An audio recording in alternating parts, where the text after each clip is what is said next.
earlier. Yeah, but it didn't give any host information, she said.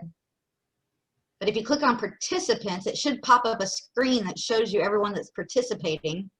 That's there. And then if you click on one of those people, like if you click on Gary, you may be able to give him host privileges. I can make you the host, Gary. Yeah. There you go, make him the host, and then he'll be able to screen share. Do you want to change? Yeah, you're in charge, Gary. Yep, you're the host now, Gary. So you should. Okay. Well, thank you, Jennifer. this is going to work. All I've right. done a few more than you have, so. Oh, there we go. Yeah. I'm glad you signed in, Jennifer. Okay. Shirley, I lost you on my screen. There you are. I'm here. Okay. What part of Arizona are you living in now? Is it near Phoenix? I live in, my permanent home is in Scottsdale, Arizona. We live 6 months out of the year at the Lake of the Ozarks. So I'm still in, and right now I'm broadcasting from Poipu Beach in Kauai. You're just all over the place. Well, I made sure that we got here's your outrageousred.com. That's your website. Yes. Well, just go ahead and start in here. This is the first picture that we had. Why did we have a Van Gogh in there? Okay, first of all, you have to go through where my history and what I was looking at. Okay. And I was a student of art history, and I picked this out because there is linear interpretation here. Van Gogh did a lot of linear interpretation, which is basically outlining, which is different from hatch and crosshatch. So if we go to the next slide, this is from my college work, of which Dr. Ed Ellis was my professor, and he introduced me to contour line. And basically what he did at this time is that he had everybody buy a 3-foot dowel stick and tape a brush to the end of it. And can you imagine, this is a full-size sheet of illustration board, and we have a model, but you have to hold a 3-foot dowel rod with the brush on the end of it and draw it with India ink, and then later fill it in with watercolor. I felt that it was pretty different to try to paint 3 feet away rather than being right close to the work. But this was really my introduction to contour line work, and I thought it was very interesting. Yes, it is. Next slide. So as after I graduated from actually it was Central Missouri State. After I graduated, I had a whole summer of trying to find a job. And during this time, I conned myself into a commercial art job. I mean, yep, I did it. I made up, I'll tell the truth, I made up a fake portfolio. And I know, I needed a job, and so what I did is I made up a fake portfolio, and I went around to every art agency in Kansas City, and I got a job.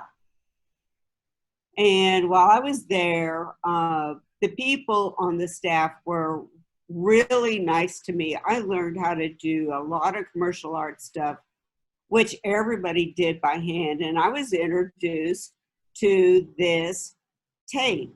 It's graphic arts tape. And it came in every color of the rainbow. And I thought it was pretty interesting, other than being able to draw a line. at the time, if you were in graphic arts in the 60s, you had to use a pen. The only way to do line work, you had to use an ink pen on it. So I bought this and I started experimenting with it. So I felt that I still have this piece. So we go on to the next one, which is just more graphic art tape. And I just fell in love with the rhythm of the linear look. I didn't know what it was doing. All I knew is that I liked it. And it was movement, it was dynamic. Next. So during the time, later time, after Steve and I stopped moving around, then we ended up in Arizona. And I had my own students, and I would take them once a month to the Scottsdale art galleries, and we would explore the different art galleries. And this art gallery was the Leslie Levy Gallery, which at the time was one of the leading Scottsdale art galleries, and we met the artist. This artist was a Japanese man named Yasui Gucci. And I fell in love with his work, and I fell in love with his simplicity. And this piece basically starts out with rice paper, torn rice paper, glued down with Elmer's glue, thin Elmer's glue, which is the base of it. And then I would tint, sometimes in this case, I would tint the rice paper before I laid it down. And then came back in with these sumi-e brush strokes, which was, I thought, rather pleasing. And I still have this piece and I enjoy it. This is called Spring Jubilee. Next. Now this is from a workshop with Maxine Masterfield. I'm not sure if anybody remembers her, but she was very avant-garde and very different. And she showed us how to use, basically it was a squeeze bottle with basically a surgical tip on the end of it. And you shake up the white paint, and you would squeeze it out and use it to paint with, and that's what this is.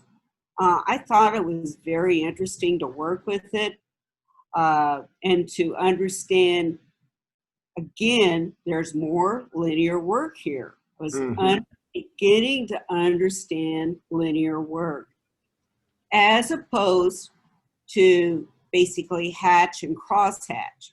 You'll still see hatch and crosshatch, and since as a student in high school, I did a lot of pen and ink work with hatch and crosshatch. So this is just another extension of hatch and crosshatch becoming more linear. Next. Ready? So this is an experimental piece. I had visited an exhibition at Dale Chihuly's work at the Scottsdale Arts Center.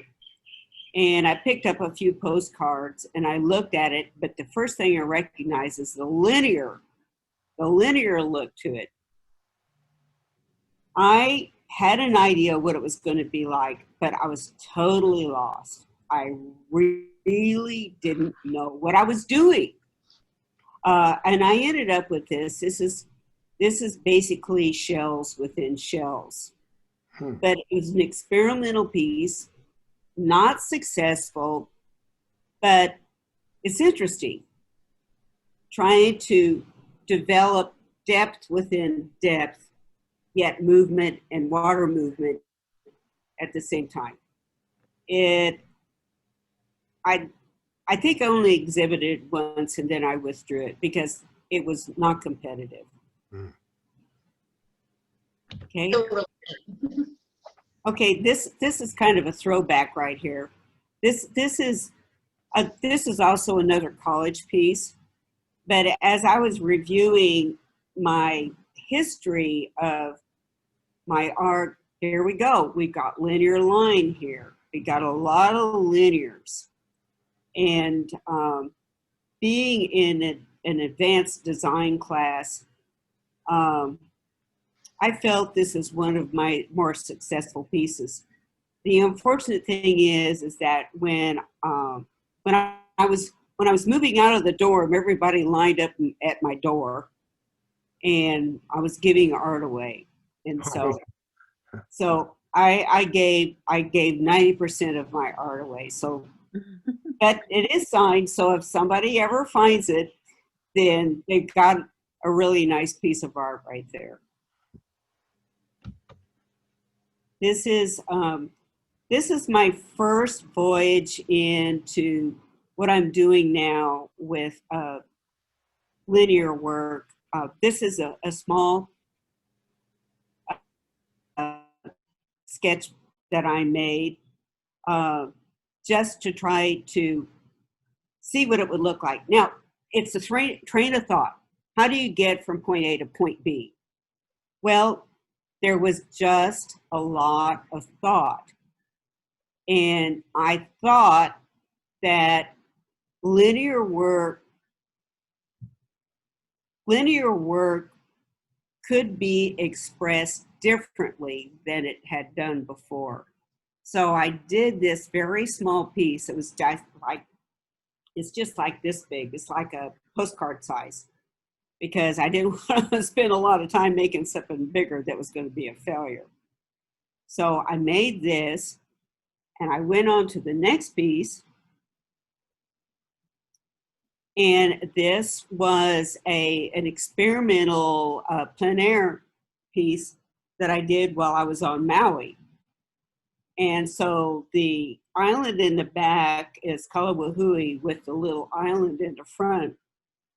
And I took that piece and I went over the top of it with more linear work, trying to give movement like the 4 elements, sky, earth, air, and water, to try to give movement and expression to a piece that is not very important.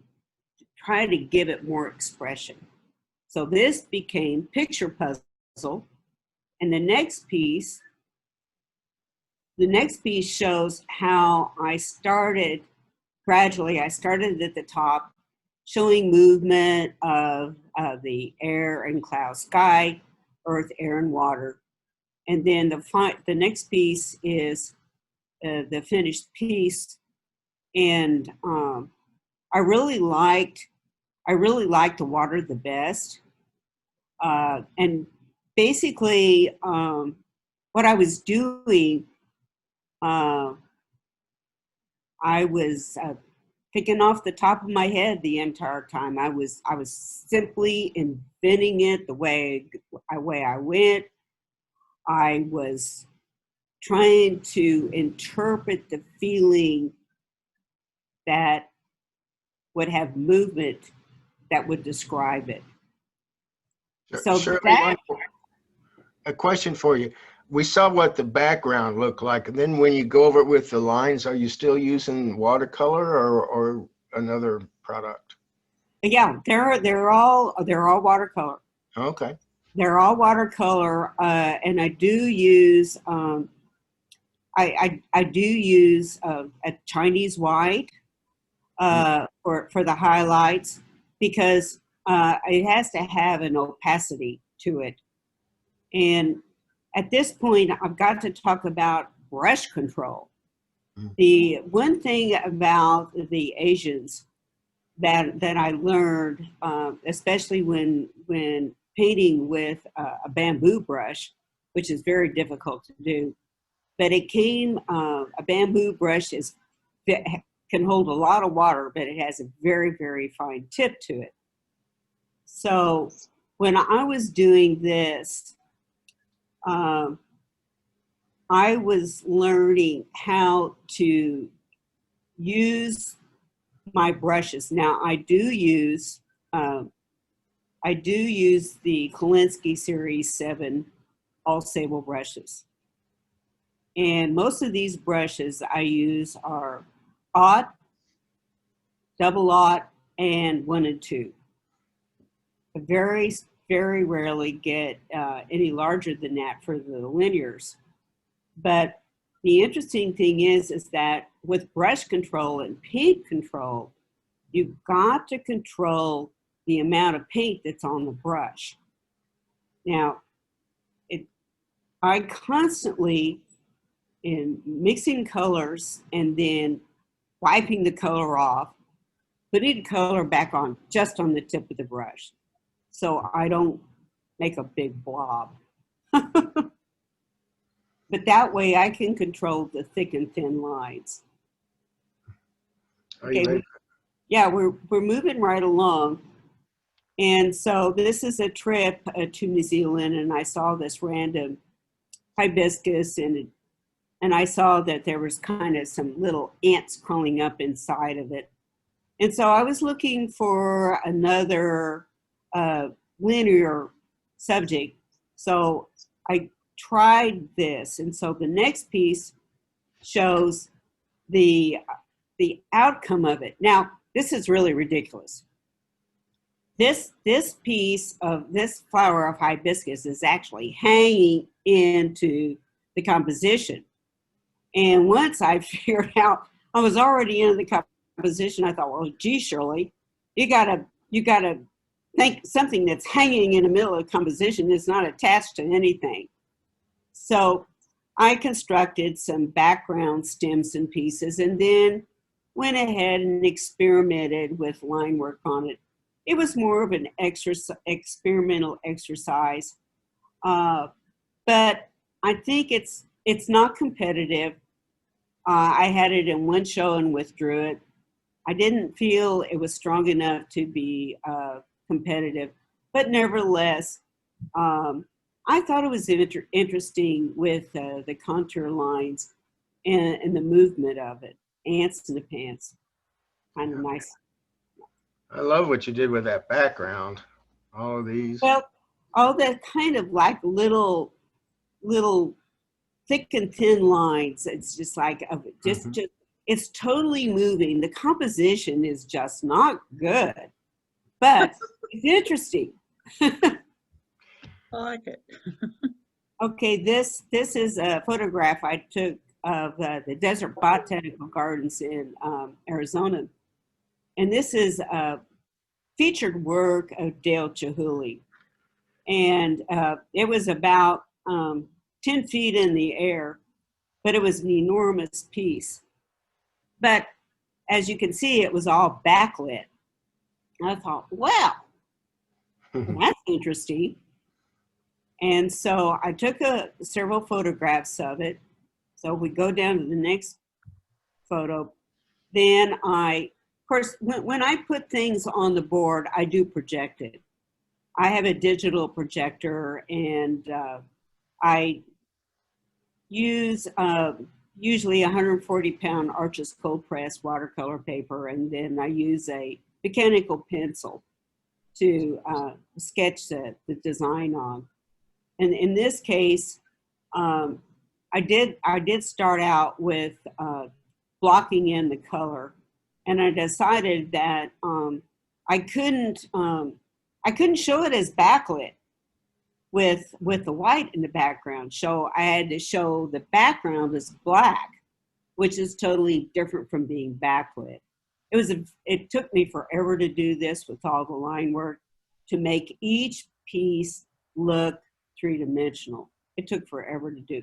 And as you can see, all around, since I use gum tape to stretch it with, you can see where I was wiping off my brush the entire time. So I had the right amount of paint on the tip of each one of my brushes at all times.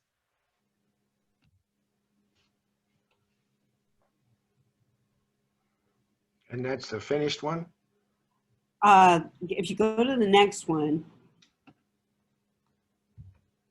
Yeah, that's it right there. Oh, that's beautiful. So once I finish a piece, then I don't sign it until I'm happy with it. So what I did after I let it sit on the board, then I looked at it and I wanted to make sure that it was dimensional. So what I did is that I picked out different blues and reds to make each, or try to make each piece dimensional. And some of the other pieces make it recede. You can see that there was always something coming forward and other pieces moving back. Absolutely. It's a very, very difficult painting to do. This actually looks like it's yarn. Did a good job. Well, you know, with Chihuly, and he's definitely very linear. Mhm. I just felt that it was very interesting to try to interpret his glass.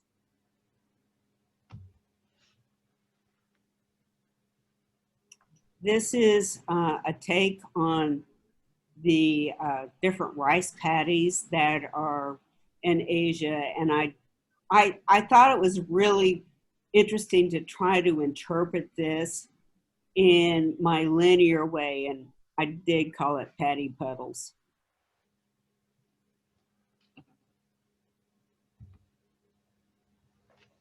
This is one of the very first paintings I did from our trip to Africa, and we stayed in Zambia, and we were on the Zambezi River. And that was just an incredible experience because we took riverboat rides every evening, and it was just so dramatic because there was so much humidity and clouds. And I felt that this was just such a neat painting, and it's hanging in the UCM's president's office right now.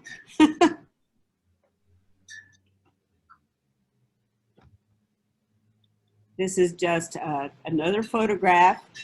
Doesn't look like much, but this is Zambezi. So I went down, and the next picture is the interpretation of it. Oh. Sunset ripple effect, which the sun coming in, and as the water comes forward, it starts rippling more. I've got to say that Steve and I travel a lot, and anywhere we travel, I always take my my art with me. So when everybody's either sleeping or reading, I'm painting. I always find a place on deck or someplace else or in my room that I can sit and paint. And I get people that ask me questions, and that's fine. But I find it very relaxing and soothing for me to spend my time painting. Sit down. Okay, this is another interpretation of the Zambezi River, and I wanted to make it more colorful and more dynamic. I'm through with the Zambezi now. But this turned out really well. It to me, it looked more like a tapestry, and so that's the reason why I called it Zambezi tapestry. It does. It makes me think of the people around here that do the drawings with yarn or you know, some kind of tapestry work. It looks really cool. Okay, this is the original painting that I made. This is actually an orchid tree in Scottsdale that I took a photograph of. And it's actually painted on a piece of a coated printing paper. I was working with different printers and different publications, and they had a lot of leftover coated paper. And I came home with a whole stack of this coated paper. And the one thing about coated paper, if it's glossy coated paper, everything slides around like crazy. It's similar to the Yupo, but at least on this coated paper it absorbs. On Yupo paper, nothing absorbs. But I experimented with the petals and the flowers with mica, and that's where I started. I really started outlining. This was my really first real start of outlining. So the next picture is, as I said, well, I think I can do a better job. So the previous painting was a half sheet. Well, maybe, I don't even know what size it is. I think it's around a half sheet. So I decided to do a full size sheet. So I took this down in the corner is the original photograph that I took. And I have a digital projector. So I projected it and sketched out the piece. Now, the one thing I like in my work is I like diagonals, because once you have a diagonal in it, you have automatic movement, really good movement. So I thought the best thing to do, which was totally different from what I do, I thought I would block out the background first.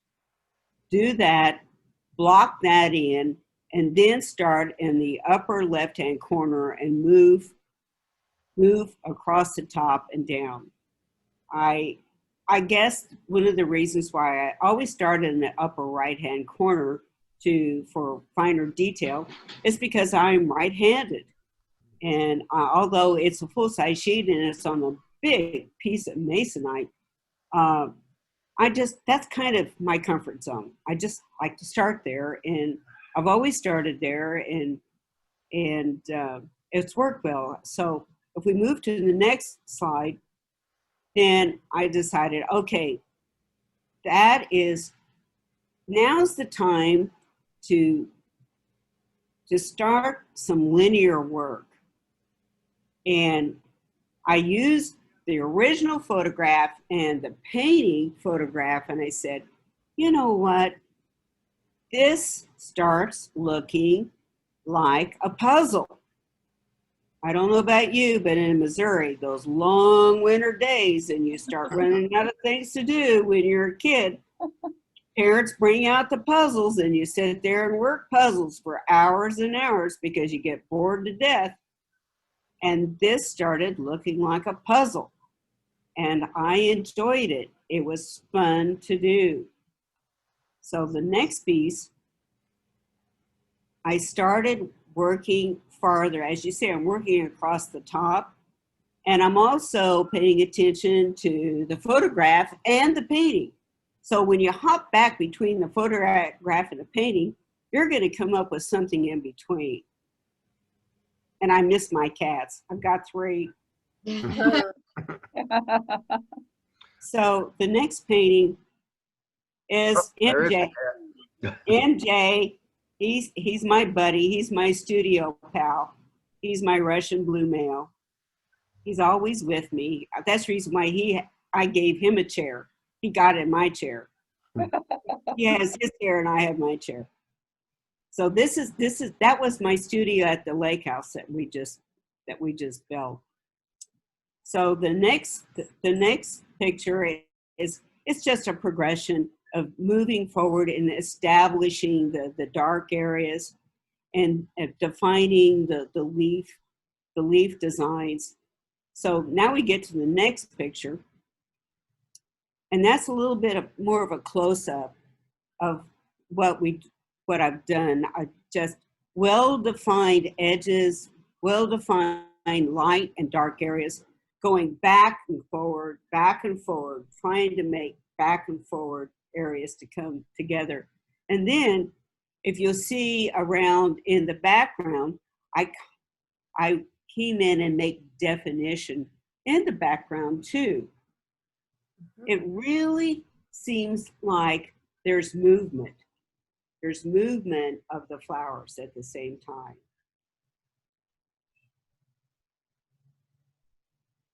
I wish this was clear, but there's, as I started moving around to the right-hand side, I said, well, the flowers, I've got to figure out how to do the flowers and what color palette am I going to use. And so I started with the area on the far right just to get a feeling of what I wanted to do. I'd already established some pink areas, but as you can see, it's a limited palette. So going on down, and I also, if you've noticed, I do a lot of color blocking. I do a lot of color blocking here, and then go back in and change the colors. So as I'm moving, I'm starting to move more into the interior. And as I'm moving, I'll always go back to like somewhere else. I'll go up here, I'll go over here. I said, well, I need to start coming down. I need to establish these leaves on the bottom. But as I'm moving down, I'm also taking care of the rest of the painting too. I said, well, I'm going to do this, but I'm going to do this too. So this is very much of a new thing for me, to start working in many areas of painting, and instead of just working one section at the time. This is new for me. So this is an experiment that went wrong. I bought a container of mica because I had used mica in the other painting. Well, if you've never used mica before, it floats. So I had used the mica and I put it on and it clumped up. I used too much mica. Guess what I had to do? I had to remove all of it painstakingly with my brush. Oh. I had to go ahead and pull it off with my brush and rinse it off, pull it off with my brush. Lifting, it's called lifting. And it took me a long time to lift all that crap off of there. But the nice thing it did, not all of it came off, which gave it a kind of a eerie looking, neat sheen to it.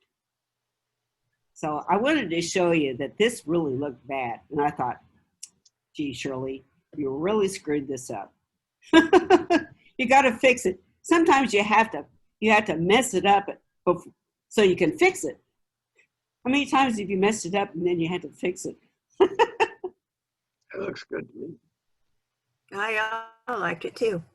So That's very pretty. So then that is what it looked like after I fixed it. I pulled all of it off with a soft brush, rinsed it off, put my brush back in it, lifted it off, every single piece of that, but a nice bit of mica remained. So I was pleased with it.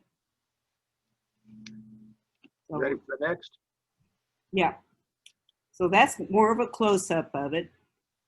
And then I'm looking at the photograph, and I'm looking at the original watercolor. I'm just trying to decide how I'm going to interpret these buds and the light and dark areas, still retaining the linear look.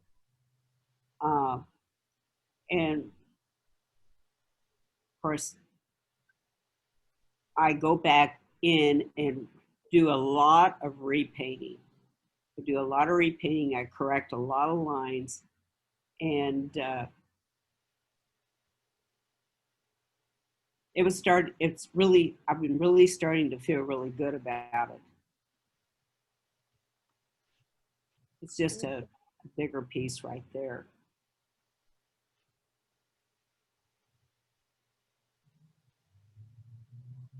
So you probably noticed that there is a little blemish in the lower right-hand corner. Well, I dripped some paint on it. So what do you do when you make a boo-boo?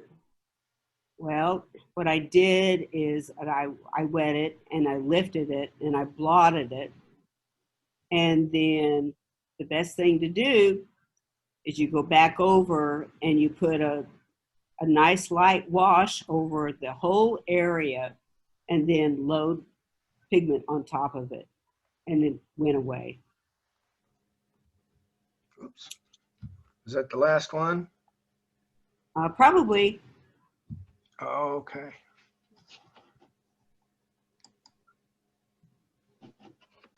Well, thank you. Should I give that back to you, Rebecca? Well, does anybody have any questions for Shirley?